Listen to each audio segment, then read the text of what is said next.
you say that what constitutes loss to you is the difference between what you're being paid and what you're having to pay out to the providers that are providing the service? And as far as the administration aspect of the loss, have you as a company increased your administrative cost any to where that's contributing to that $60 million figure you mentioned a while ago? Representative Hammer, first let me make sure I'm clear. The $60 million is what is projected for 2017 without receiving the rate increase that we requested. With regard to our admin expense, it has not increased. And as you know, the Affordable Care Act requires carriers to meet a minimum loss ratio, so that for this particular block of business, 80 cents of every dollar must be tied directly to medical treatment and cost of it. We have not increased our admin expenses, and yes, loss would be that our claims paid out is more than the premiums we are taking in. Okay, and with the projection, what was your loss last year? On this block of business, I don't know. What would it take for you to find out and get that information to us? I can get it to you as soon as I talk with our accountants. Okay, I'd like to get that if you don't mind. And then I guess the big question is, if you're projected to lose $60 million and you're kind of locked into a corner of 5 years being blocked out of the business, I guess, and this is not a fair question to ask you publicly, but I'll ask you anyway, what's the break point where Blue Cross Blue Shield just says, we're done, regardless of whatever, however we're penalizing future business in the future?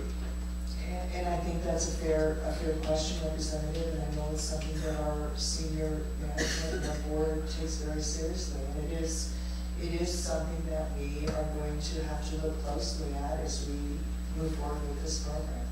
Because in reality, we can decide where we want to as legislators, but if we don't have anybody in the marketplace to administer the plans and conduct business, we're at the same result either way. Is that a fair assessment? Well, I think it's a fair assessment, but I think we are very proud of the fact that we put a lot of effort and money into being the only company that offered this product statewide when the legislature began the private option.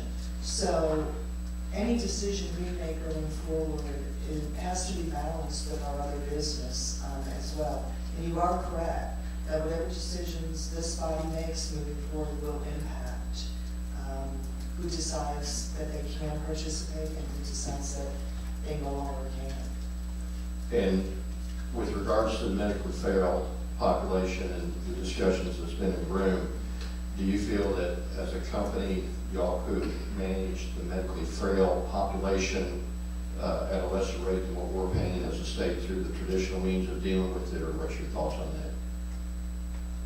Well, the medically frail population, we do not manage. But if you did, I'm just asking, have you ever looked at what it would take for y'all to manage the medically frail population? I don't know that we have, Representative, because those are individuals who receive services that we don't provide, and we have never provided those. Okay. Representative Hammer, there's a name for that, managed care. Yes, sir. Yeah. Thank you. One last question, if I may, of John. With the number of people that have been added to Arkansas Works, because every time we have a meeting, the number keeps going up. Is it really fair to say that a lot of people out there don't know about Arkansas Works and how to get on it, given the number that have gone up significantly, even say in the last 6 months? What more would you think we would need to do to educate them, given the fact that the numbers show that some people are figuring it out somehow? And that'd be my last question, Mr. Chair. Thank you.